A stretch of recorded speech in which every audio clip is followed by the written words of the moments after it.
Los Angeles friendos, join Going In Raw as we go live on stage with Wrestling with Regrets Brian Zane September 24th at the Nerdist Showroom in LA. The link to tickets is in the description. This is Charlotte, and you're watching Going In Raw. That sounds terrible. What's up? This is the most must-see WWE superstar of all time and his lovely, gorgeous wife, Marie. and you are going in Raw. What's up? It's your girl, Sasha Banks, the legit boss, and you are watching Going In Raw. Oh, baby, I like it raw. Oh, baby, I like it raw. And you are tuned in to Going In Raw right now. How you doing? Hey, friendo, Steve here. And Larson. And welcome to Going In Raw, the only pro wrestling podcast you need to be listening to right here at youtube.com/Steve and Larson, and available wherever fine podcasts are. Be sure to hit that little subscribe button and the notify bell on YouTube. And, of course, over there in the iOS podcast app, leave a review and a rating for us because that helps check us up in the rankings there on the podcast, on the iTunes podcast app. Are you going to shout out those individuals who have left reviews of late? Prior to questions today, yes, I'm going to read off a bunch of these names here.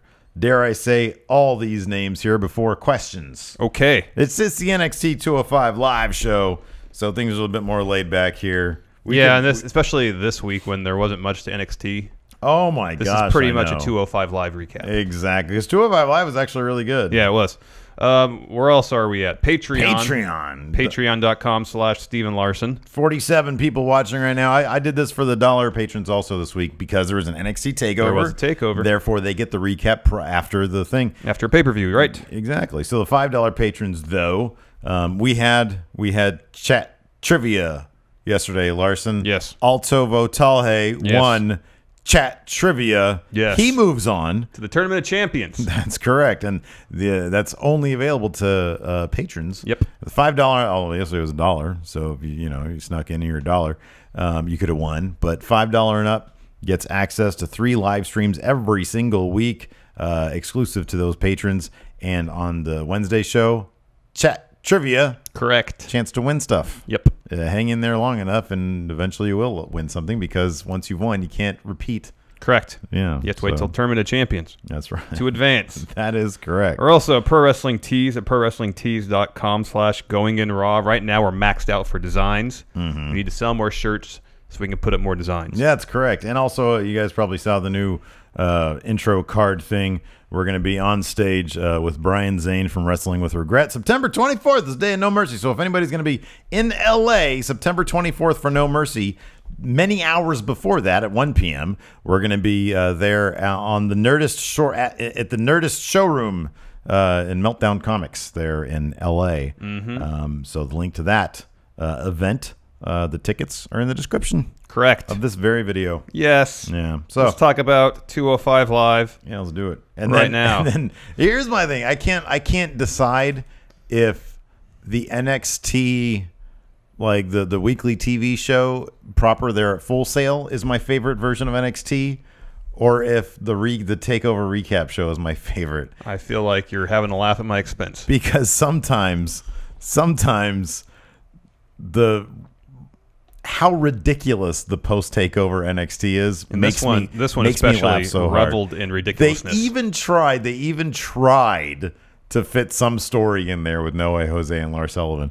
But we'll talk about that in a bit. 205 Live, yeah, it was actually a good episode. It was the first one after SummerSlam, so it featured the rematch between Akira Tozawa and Neville for that NXT champion, or that 205, the Cruiserweight Championship. There you go. And there was a surprise debut on 205 Oh dear, Live. how you doing? Let's start from the top, though. We'll get to that. We'll get to that in a little bit. Tag match opened the show. Cedric Alexander and Grand Metalik versus Tony Nese and Drew Gulak. Rematch from a match that happened last week. Yeah. Again, quality stuff. Tony Nese is fantastic. His bit at the top of the ramp when he was making all sorts of muscle puns. Oh, that was good. I texted you what I said. I said, Tony Nese is a treasure. Yep. I love the muscle puns, man. Yeah, that was good. You're going to have to deal with it. Or no, you're going to be dealt with. He referenced his delts, You're his going to get trapped. And what else did he reference? I forget. The first one I missed because I didn't realize what he was doing at first. It was so good I though. think he was a bicep wrestler, but I don't know. He did the thing with his arm, and it was like muscles. Yeah, he's got muscles and on muscles. yeah, he's so much more comfortable. That theme song is, I think, very quickly becoming my favorite theme song in the WWE. When you go to right the gym, now. just listen to that in a I loop, know. I need to load it up on here. and then you'll look like Tony Nese in no time. And then I'm going to start telling people that they're here in the gym for 8 reasons. And then I'll look down and in shame, and I'll be like, they're in there somewhere. I'm sure there's a couple reasons in there. My dad was here just hanging out, doing nothing, watching 205 Live with me. And he got a kick out of the 8 reasons that people are there. I love Tony Nese. Talk about the perfect example of a guy who has come so far in such a little time. Tony Nese, who is basically just another good-looking body, now great, arrogant, Very heel. well-established character. Exactly. Anyways, he was teaming up with Drew Gulak to take on Cedric Alexander and Grand Metalik. Yeah, another really fun match. I can't say that name unless I'm doing more over Noah's Oh, I know. voice.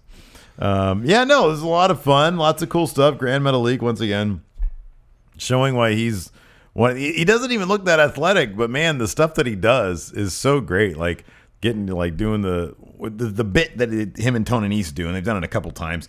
Tony Nese will slide out of the ring and then as Grand Metalik. He jumps up and does a springboard moonsault off the top rope at the Oh, outside. it's beautiful. It's so beautiful. These days I always get freaked out. I'm like, man, aren't his knees killing him? Because I know. Well, one time he did a top rope move and landed. Was that him or somebody else that landed on his feet? It was him, wasn't it? yeah, I think it was him. Or was it Neville? It was Neville later on. Sorry. Oh, was it? Yeah, Okay. it was Neville later on. All right.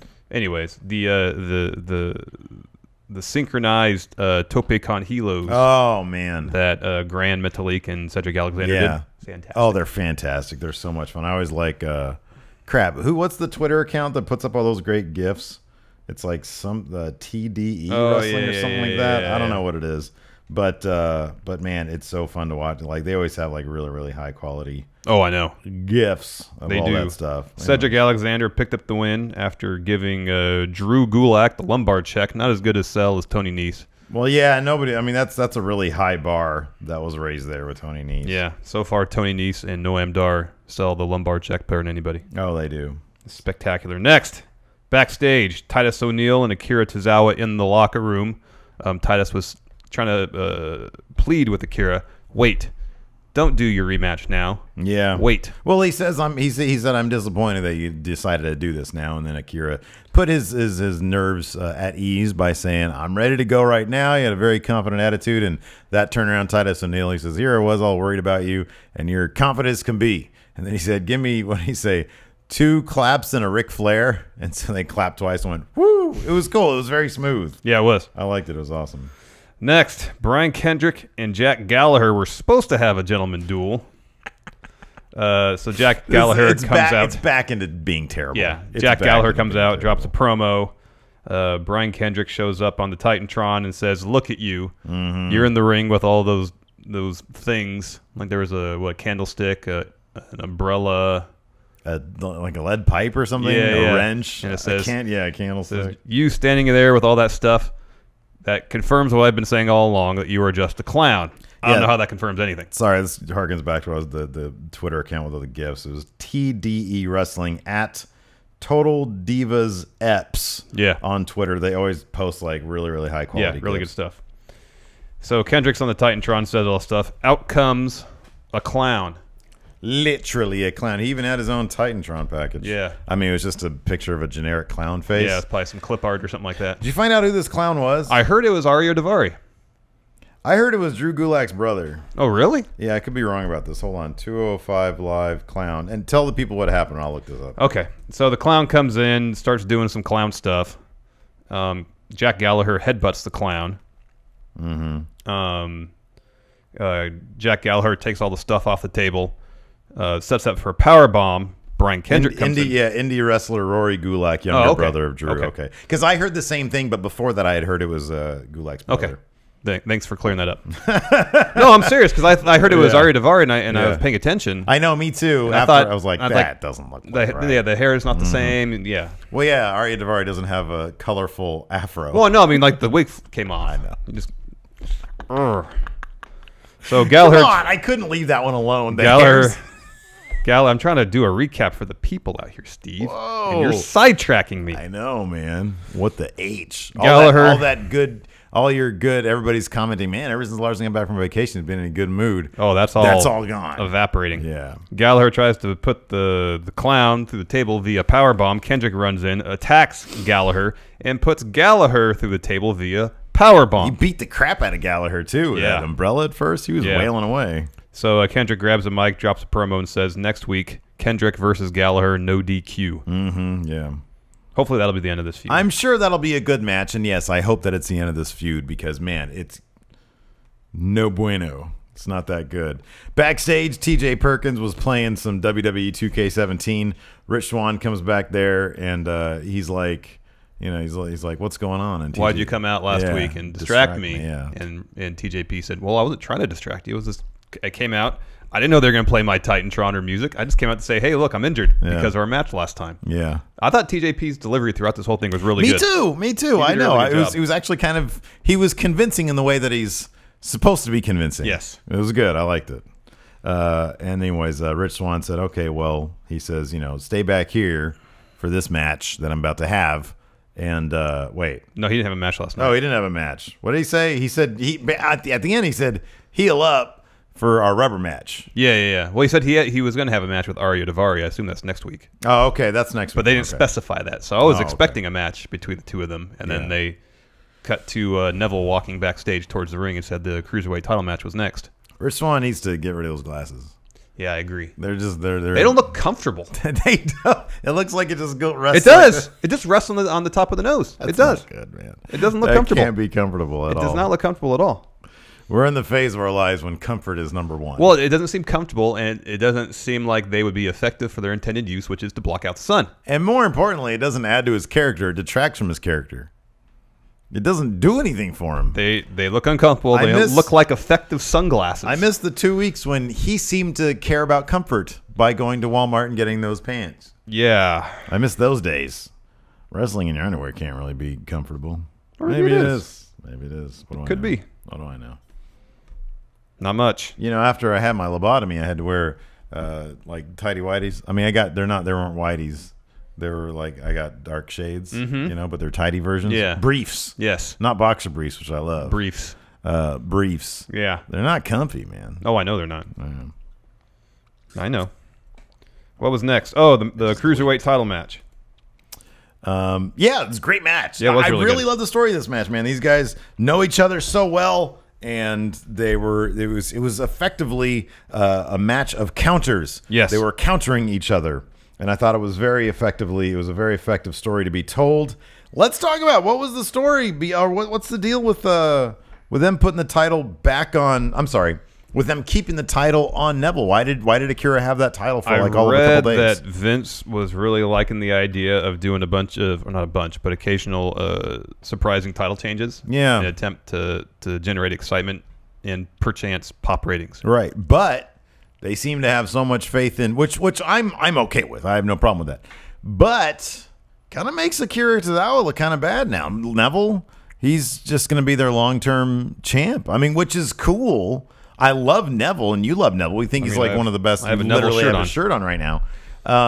Just kind of interesting that they didn't decide to roll with Neville chasing the title for a longer period of time. Rather than 4 days or however long Tozawa had it. I mean, I understand the perspective of Tozawa potentially looking weak, but he more than held his own this entire feud, and it took an arm injury, pretty much for him to lose. Yeah, that's what did him in, was the fact that for 4 weeks, 5 weeks, he was dealing with an arm injury. I absolutely love that they had Neville go over clean here too, because man, that makes him look strong. Oh yeah, that makes him look really strong. Well, then let's talk about the aftermath of the main event, Steve. Oh, yeah, that's right. So Neville retains, and then whose music hits? Enzo Amore.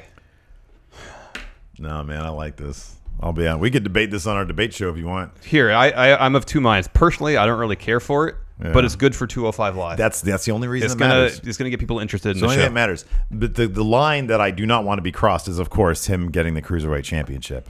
Which that's going to happen. I don't think it's going to happen. I don't know. I liked Neville's response to him. I know. When he was walking up the ramp, he just kind of laughed. I thought it was great.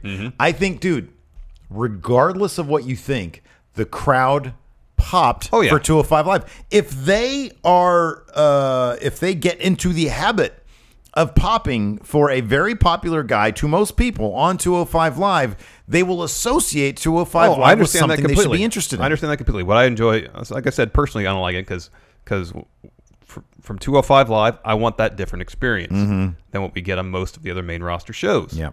And I just feel like Enzo really can't compete in the ring with anybody else in that division, and he's going to have a lot of main roster matches. Well, here's something to consider, and I'm strictly playing devil's advocate. I don't even think that I believe this at all.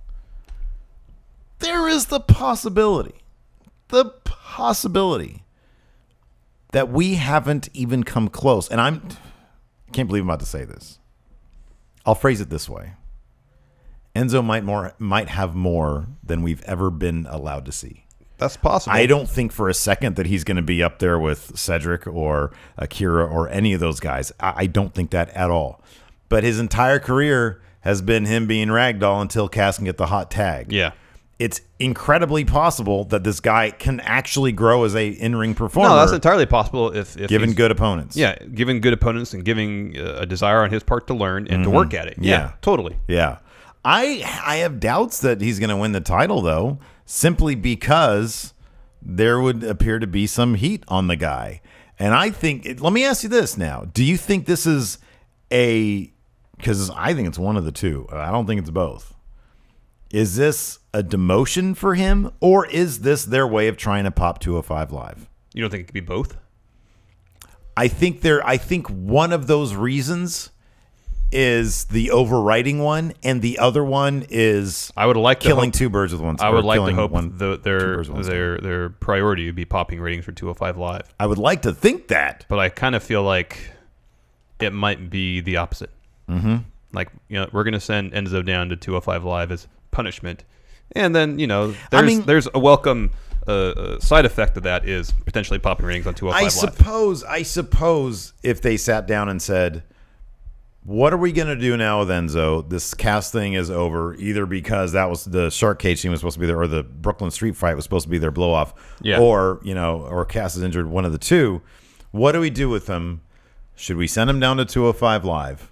There's a couple good reasons for that. I would think. Well, I mean, yeah, you'd like to think that they would sit down and have a reasonable discussion about, all right, what can we do to essentially make the most people happy? Yeah, exactly. You're not going to make everybody happy. Let's make the most people happy. Yeah. I would hate to think that Vince would be thinking. Apparently, Vince couldn't stand Enzo. Yeah, and Vince might be thinking that 205 Live would be a demotion. Yes. I would hate that he would think that 205 Live is a place you send people to punish them. I know. That would suck, because I really like 205 Live. Same here. Too. And it shouldn't be looked at as a demotion to go there. Right, exactly. So, that did get me thinking, though. One thing that I liked about it is, his music hits, big surprise, people pop. 205 Live kind of needs more big surprises to get people to pop. Yeah, it needs buzz. It needs buzz, and one way to do that is an infusion of talent. I think one thing they really kind of need to do is freshen up their roster a little bit. A little bit. If that's sending Cedric Alexander up to SmackDown, which I think would be fantastic. Yes. Don't think it's going to happen, but I think it'd be fantastic. That'd be one great way to do that. But they do, Gargano coming to 205 Live, I'd be totally into that. I would be totally into that. Yeah. Even a guy like Hideo Itami doesn't have a lot to do left in NXT. No, not really. Send him to 205 Live. There needs to be more unpredictability on the show for it to pop ratings and be exciting. And like I said, be, personally, I'm not that excited about it. But if it helps give 205 Live the perception of enhanced star power and creates a buzz about the show, and everybody else in the show benefits because of that, then sure. Yeah. I'll give it a chance.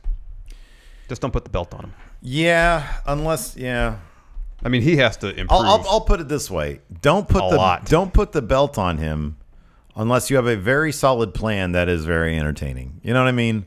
I mean, dude, I know there's an element of this title should be for somebody who really deserves to have the title. But if in the end it pops ratings for 205 Live and the belt ends up back on Neville as sort of your foundation, I don't hate it. I'm willing to see what they can do with it. Here's one thing that we really need to keep in mind is that 205 Live, it feels like a show that is booked differently than main roster. Oh, definitely. It feels like a show that they're good with having long-term feuds. Maybe, just maybe, 205 Live Creative can do a lot of good things with Enzo. That I'm not worried about. The story aspects, the character aspects, I'm not worried about in the least. Yeah. It's just the wrestling. And Creative can't do anything about that. That's true. Unless they find really creative ways to hide what we are assuming are his deficiencies in the ring compared to everybody else on the roster. Yeah, I mean, here's the bottom line. He's not going to be able to be ragdolled, so he has to do something else. I think by who? Maybe He's Neville. Taller than Neville. But Neville looks way more muscular than him. Ragdoll is by somebody who's got to be like a foot taller than you. No, not necessarily. There's someone who's quite a bit stronger. You can't be taller than a guy and have him ragdoll you, unless you're Cheeseburger and it's Scott Steiner or something. Mm-hmm. You know what I mean? No, I know. I understand your point of view. I'm just saying, like, Neville could. We are used to seeing men much larger. Yeah, I know. I'm in just saying, size, Neville, in height. If Neville picked him up and threw him over the top rope outside the ring, and Enzo sold like he normally does, that would be that would be a ragdoll. Look, dude, that would be a ragdoll. I just don't realistically seeing them do that. I'm thinking of, we've been so used to seeing Gallows. No, I know. Guys him like getting that. destroyed by much larger people. I Yeah, understand exactly. And I just don't see that happening in 205 Live. So we're going to be forced to see what he can do. Maybe he can do more than we think he can. I don't know. If his work ethic is his lack, if he's bringing people in a locker room, I love that Vince can't stand it.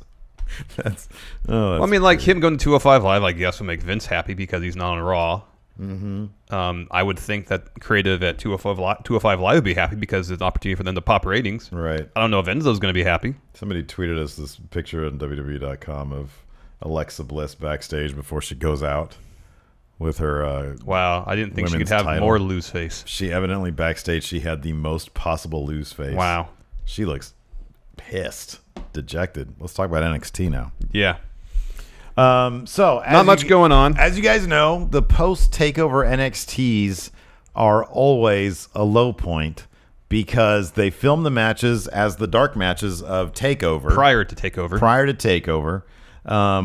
And there's never any new stories going on. This is all they tried, I think, last night to maybe set up a new story. Are we going to get Lars Sullivan versus No Way Jose? Maybe, or they're just setting up Lars as this destructive force. Maybe something like that. It wasn't even a match, right? I'm assuming No Way Jose was scheduled to have a match. Yeah, but he formed a conga line in the arena, and then Lars Sullivan came out to break it up. Right, beat him up. So it's either they're setting him up to be a destructive force, or a program between the two of them. A program between the two of them, or Lars Sullivan being done with this whole tag, wanting to be a tag division guy. It's probably all of that. I would think it's probably all, or at least two of the three. Or at least exactly, yeah.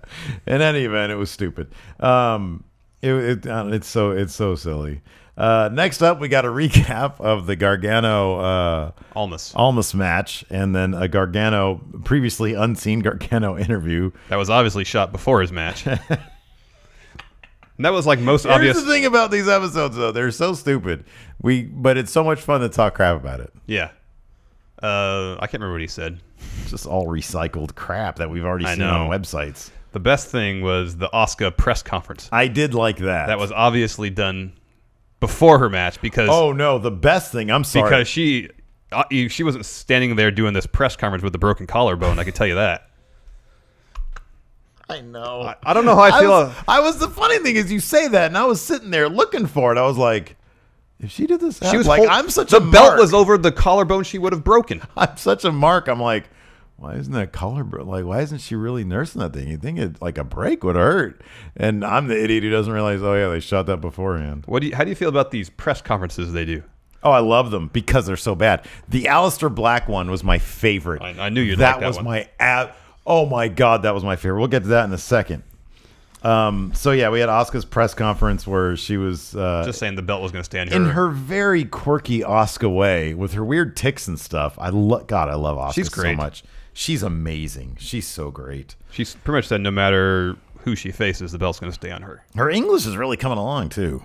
Next up, we had the most dejected Pete Dunne Wolfgang interview. It was Pete Dunne and Wolfgang taking on Mustache Mountain for the main event, which these guys are going to put on a fantastic match.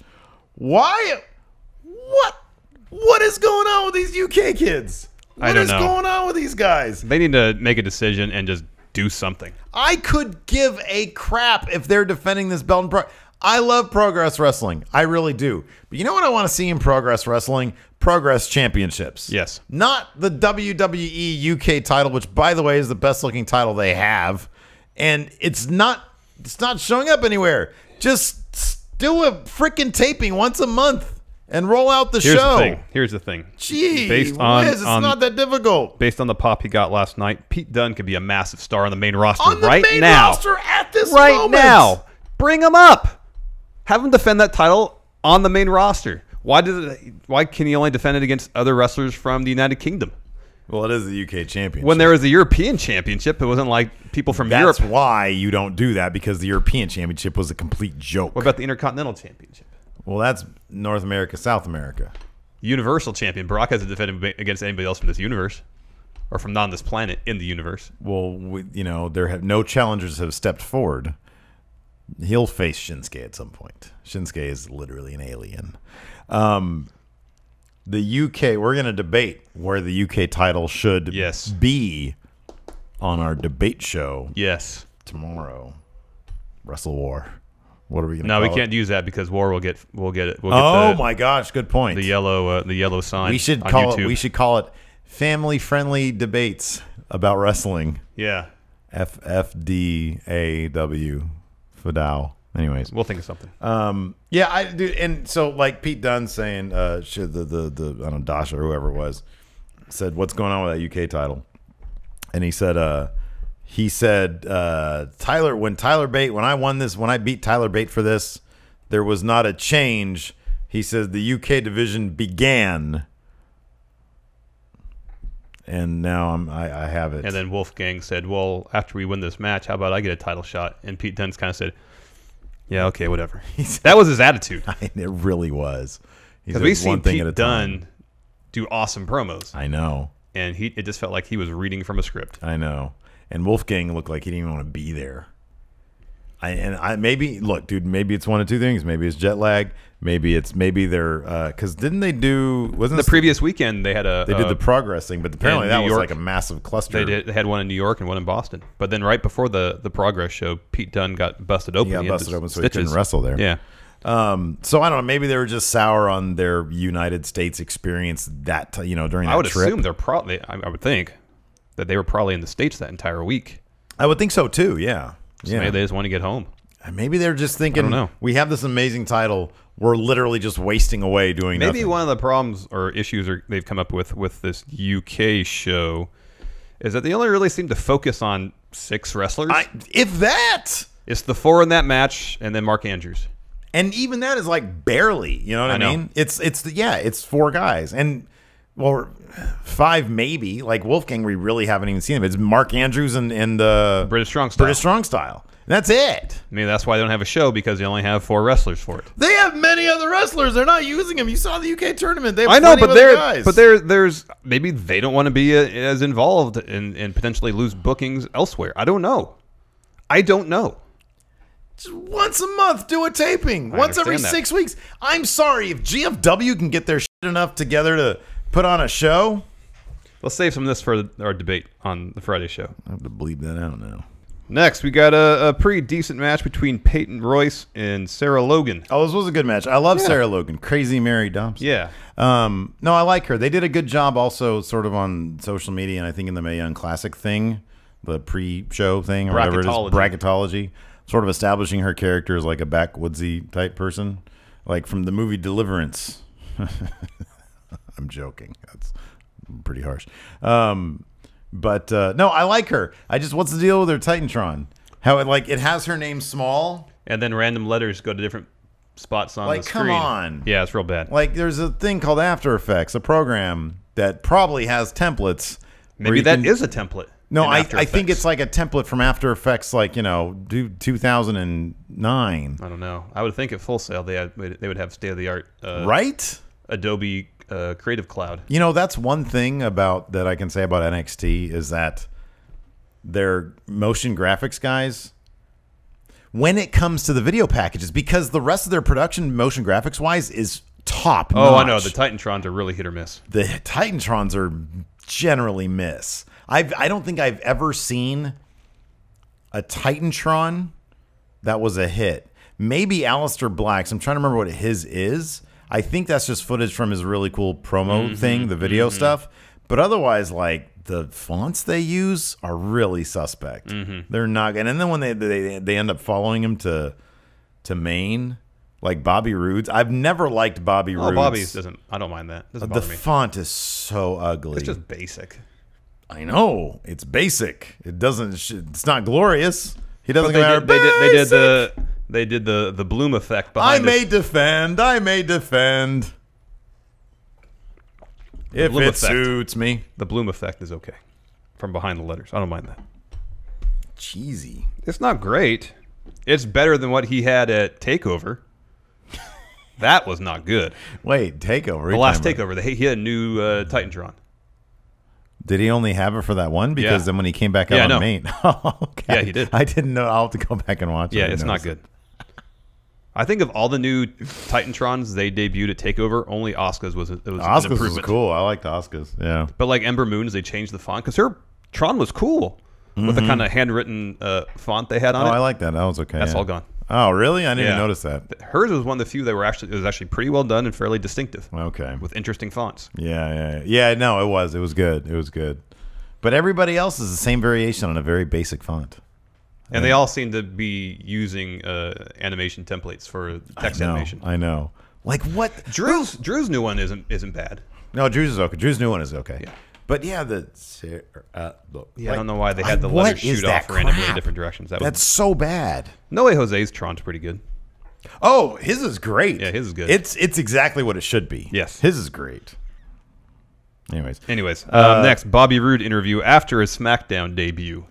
So he said he's going to go back to NXT because he had some unfinished business. He's going to he hates leaving. Have a blow-off match agast Roderick Strong. Hold on. Did we talk about the actual match? Oh, no, it was good. Peyton Royce won with a perfect plex. Yeah.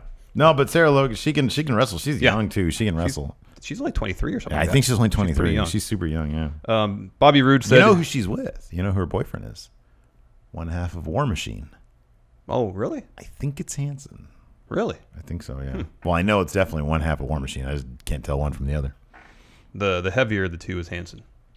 Raymond Rowe is the other one. Yeah, and I have no idea which one it is that she's with, but she's with one of them. Oh, okay. Yeah. Bobby Roode said he has unfinished business in NXT, blow off with Roderick Strong, and then after that, after he wins, he's going to get that NXT title again. And they showed like footage from after his loss at NXT, and he was yelling at his assistant to get the car, and then Bobby Roode like makes sex faces at him. No, Roderick Strong did. Roderick Strong, I'm sorry, yeah. He was like, and I was like, that's a little off-putting. Yeah, I didn't get where that came from.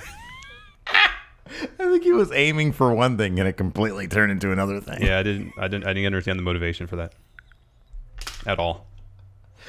I'm glad. Sometimes, every once in a while, you try to justify something that really just doesn't need justification. I'm glad you're not trying to justify. No, I'm not trying to justify it because I didn't understand it at all. Honestly, it kind of reminded me. It felt like a scene. It felt like Buster from Arrested Development. Well, here's the thing. I don't honestly try to justify things. I try to make sense of them, Steve. And I couldn't make any sense of it. Sometimes you give the benefit of the doubt a little too much, though. I'm glad you didn't hear. That's all I'm saying. I understand it.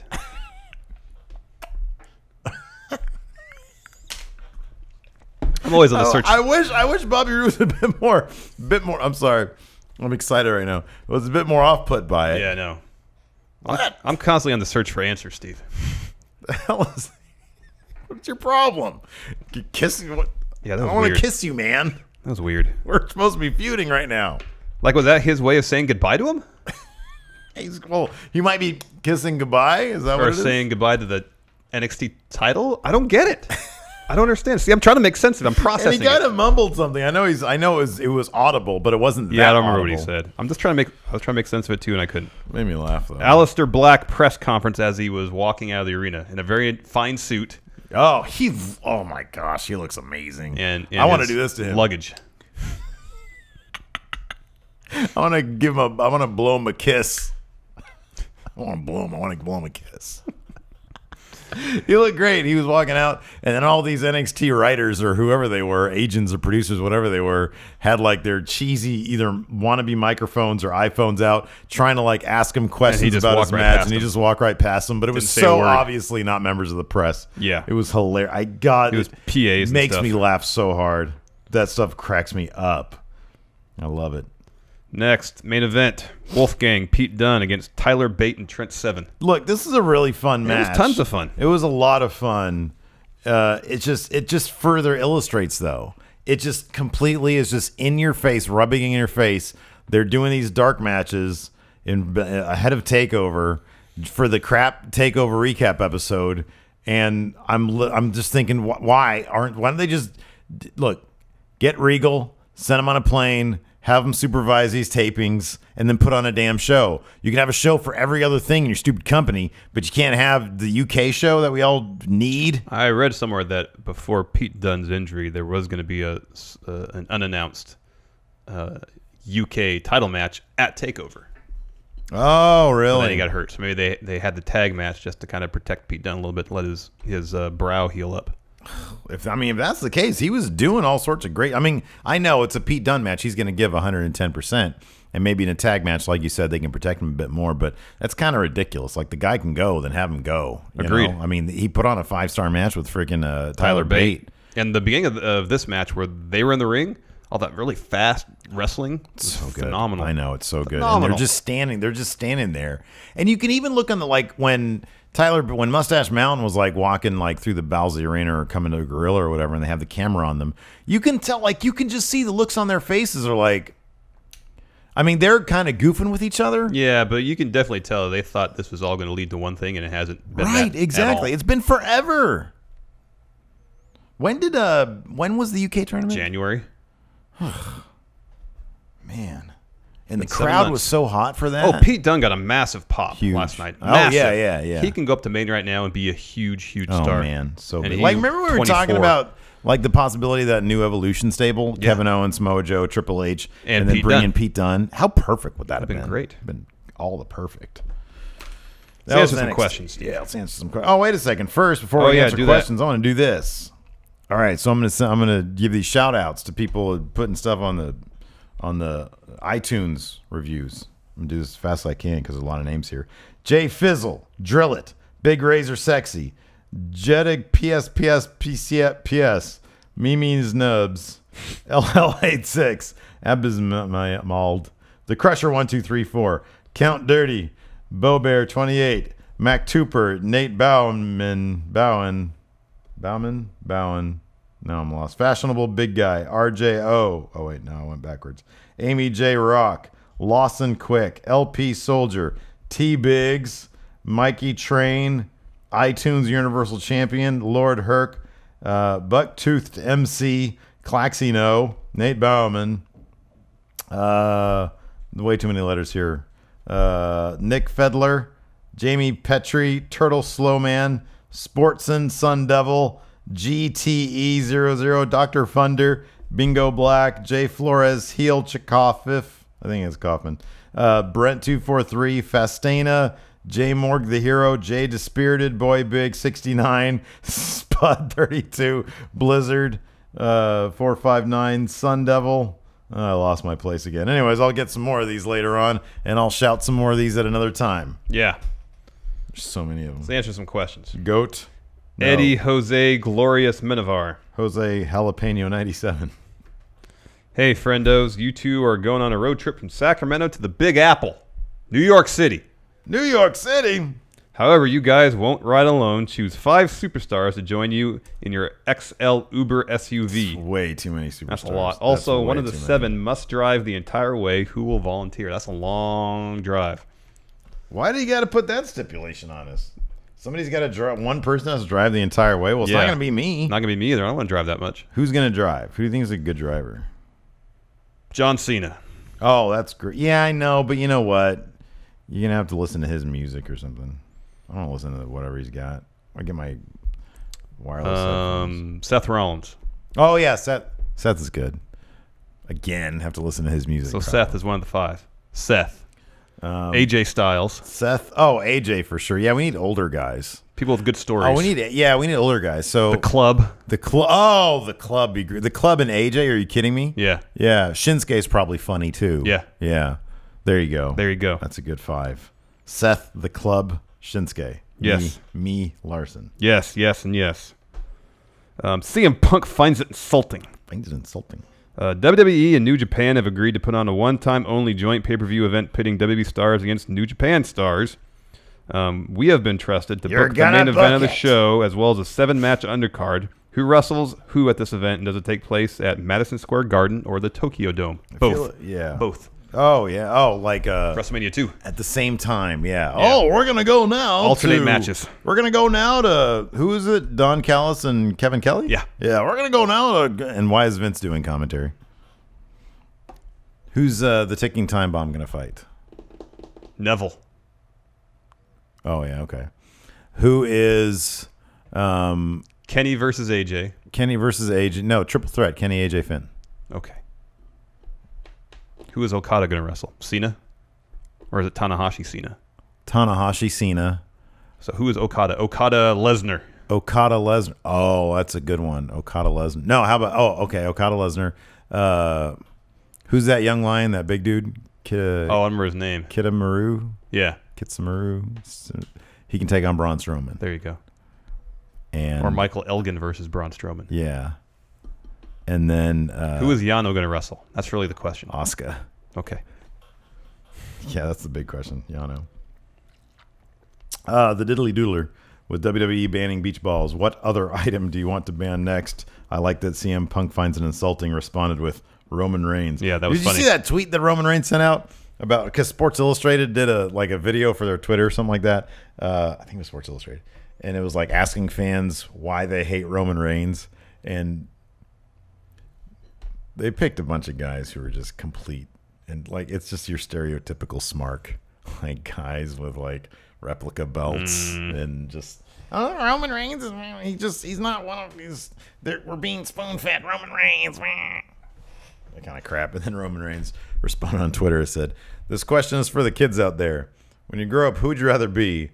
Roman Reigns or one of these guys? I was like, pretty good burn there, Roman Reigns. So what items would you want the WWE to ban next?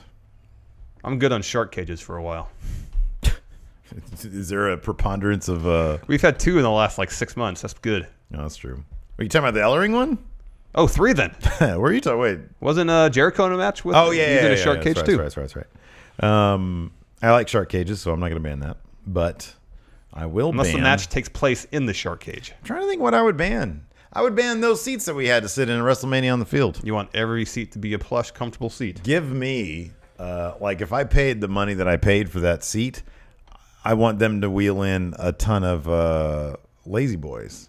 That would have been amazing. That is a fair point. And then kill those strobe lights. Those seats weren't cheap. And just sit back and be like, oh, yeah. Connor Dunmore. And I could just knock out right there. I could fall asleep right there. Not with the lights flashing in your face. What call-up get rid of those too for next Monday on Raw? Should there be an NXT call-up on Raw? Yes, Authors of Pain. The only reason, maybe they didn't bring him up because they wanted Cena to have the spotlight and didn't want to take the spotlight away from any other call-ups. No more call-ups until Mania. Authors of Pain. No more. Fat bastard champ Alex Foster. Fat bastard, fat ass. Who would you send down to NXT for a change of gimmick? Change of gimmick. Ew, Terrence Thompson said Dolph Ziggler. Well, he's going to do all the gimmicks. He's going to have a new gimmick. It's all the gimmicks. All the gimmicks. Send down to NXT for a change of gimmick. I don't like that general premise. I don't either. I don't like sending anybody down to NXT for a change of gimmick. Didn't do anything for Zack Ryder, really. Nope. Or Emma. Emma's I like. I like it, but it wasn't like... Oh, it didn't do anything for her. Yeah, that's what I'm saying. didn't help her. You're right in her about that, career. but it did something for me in terms of my entertainment. And I guess Zack Ryder did too because he's in the Hype Bro. Summer Rae. There you go. That's good. She ain't doing nothing. Yep. There aren't a lot of people who I'm like, oh, he's like, Bo Dallas. Send him back to NXT. Yeah, he had a lot of success in NXT. Mm-hmm. Speaking of Terrence Thompson, how long before Enzo makes 205 Live 100% unbearable? How you doing? The second he wins the Cruiserweight title in a one-on-one match without any hijinks. What you're saying is the second they book him way stronger than they really should. Yes. Yeah, okay. Tim Morris, do you think British Strong Style should join NXT as a faction? Short answer, yes. We'll get to that more on the debate show on Friday. Short answer, no. Yes. No. Yes. You know, the funny thing is, I actually think they should be, but just not what. In that case, just get rid of the UK belt. Shouldn't be a UK belt if it's just going to be dudes on main roster. But we'll talk about that tomorrow. I'm telling you. Nicholas Grosskirth says, Nikki Cross, spot of the year. It's pretty good. Actually, I think Braun power slamming Brock Lesnar through 2 tables and then dumping another table on top of him. Might be spot of the year. At least in WWE. Yeah. Let's see here. Oh, interesting question. Tommy T. We can save this. Are we still doing questions on Dirt Sheet? No? Okay. We'll do it here then. Nightcrawler Double T and myself were talking about the biggest day in wrestling history. He said he brought up the dual cast after WWF bought WCW. Nightcrawler thinks it's the first WrestleMania. Double T thinks it's the Montreal Screwjob. What's the biggest single day in wrestling history? And if you say anything but the day WWF bought WCW, you are wrong, because it is definitely that day.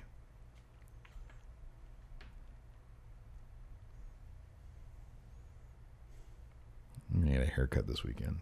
I need one big time.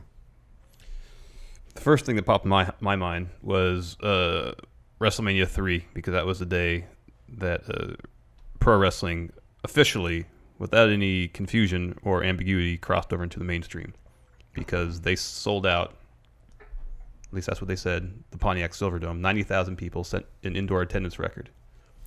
I don't think WrestleMania 1, Rock and Wrestling was a bigger day than that. That didn't cross in the mainstream. Cyndi Lauper, Muhammad Ali. But that, I mean, I feel like Mr. T. that was the start of it, or towards the beginning, whereas WrestleMania 3 was the peak of it. That was the peak of WWF's popularity, probably. Biggest day in wrestling. WWF bought WCW. I mean, that's pretty massive. I understand that. It was that day. Luger debuting on the first Nitro. I'm sorry. I stand corrected. Stand corrected. All right. That's the correct answer. Charles Sips, considering their lack of use on SmackDown, should Mike and Maria have went the NXT route? Yes. Yes. 100% yes. I'm agreeing with you. I'm trying to find a reason not to agree with you. My only reason. The only reason not to agree is that there was already so many people on NXT at the time. Well, there's that, but also their actual debut I thought was pretty strong and didn't necessarily need the strong branding time that other people did. But it would have helped if they had that. Because their thing about like the power of love was such a strong and immediately recognizable gimmick. That's why I think it didn't need it. Although you are absolutely correct, it would have helped, and they would actually be relevant right now. Imagine, Mike Bennett and Adam Cole, members of the Kingdom. Yeah. Feud there. Maybe Mike Bennett can align himself with this Ring of Honor redishonored faction that's going on. We need a re-GFW faction. Really don't. Braxton Sutter, EC3, Moose. There you go. Go to WWE and make an impact. Yeah. That's terrible. Re-impact. Oh, man. Double T. Hey, guys. So, personally, I don't agree with how much you blame creative. He says, I think it is exactly 60% up to the talent to get what they are given over. That is I do not agree with that. Yeah, I don't either. But I respect your opinion. Yes. He continues. Who in NXT do you think has a good chance of being fumbled once they get called up? Here's another thing about. I mean, anybody. Here's the thing. To counter the Maria and Mike thing, though, is that look at what they were able to do with Ty Dillinger in NXT, and where is he now? Oh, I know. And the same thing could have happened. Oh, it could have, but at least they would have had the chance to achieve some measure of success in NXT before disappearing on the main roster. That's true, and more people would be asking where they are than currently are. You're correct. I mean, I could see them fumbling Aleister Black. Really? I don't know, man. How about like 2 consecutive weeks with a silly backstage segment involving him? I mean, it's easy to do him right, but how many characters seem so easy to do correctly on the main roster? They just screw it up. Here's the thing with Aleister Black, that if they follow this template, they'll be totally fine. Well, I'll tell you. Here's the one right now. Bobby Roode. If they have him as a face. Oh, no. Yeah. They're not going to have him as a face. I think on Cage Side Seats, their rumor roundup today said they might have his first feud, him work face. What sense does that make? The sense is that the people will turn even more on him. They'll consider him a bigger heel if he turns as a face. I don't think that's a good idea. I don't know. It's probably a bad idea. Again, I try to be devil's advocate here, dude. You're saying I'm the one that justifies things. I don't justify anything. I try to make sense of them. No, sometimes you look too much into the benefit of the doubt. It's not necessarily true. Sometimes. Trying to understand things. No, listen. Just I'm trying to answer the question here. You said Aleister Black. Yeah. I say all they have to do is follow the Finn Balor template. Aleister Black is cool. You don't need an answer. He doesn't need to talk. He doesn't need to say anything. Just have him be the coolest guy because he just looks cool. And that's it. They've had Finn Balor in backstage segments, and he just doesn't say a lot. And everybody still thinks he's cool.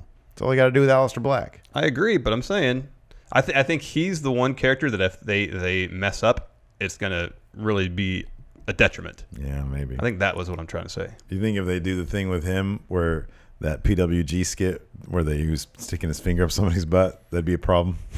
Potentially. That works in PWG. Oh, that was so fun. Oh, it was hilarious. It was great. And Pete Dunne was doing it. It was like a who's who. I know. Sammy Callahan was in there. Oh, I know. Jushin Liger. It was great. It was great. And then they did the slow-mo thing afterwards. It's beautiful. It is. All right, one more, and I'm hungry. Uno mas. All right, we're going to go with D-Generation Lex Luger. It's a great name. D-Generation Lex! You are not X-D-Generation. Power rank, top 5 people you would like to see called up to Maine by Mania 34. 1, Authors of Pain. Authors of Pain. 2, Asuka. 3, Ember Moon. No, the Iconic Duo. 4, Cassius Ohno. Really? Yeah, I'd love to see him on Maine. I would love to see him on Maine. I really would. I just don't know what's going to happen. Yeah, I know. I think he's always going to be in NXT. But that's a good one. 5, Roderick Strong. Okay. On that note, thanks for joining us. Thanks for joining us, everybody. We'll talk to you later. Bye.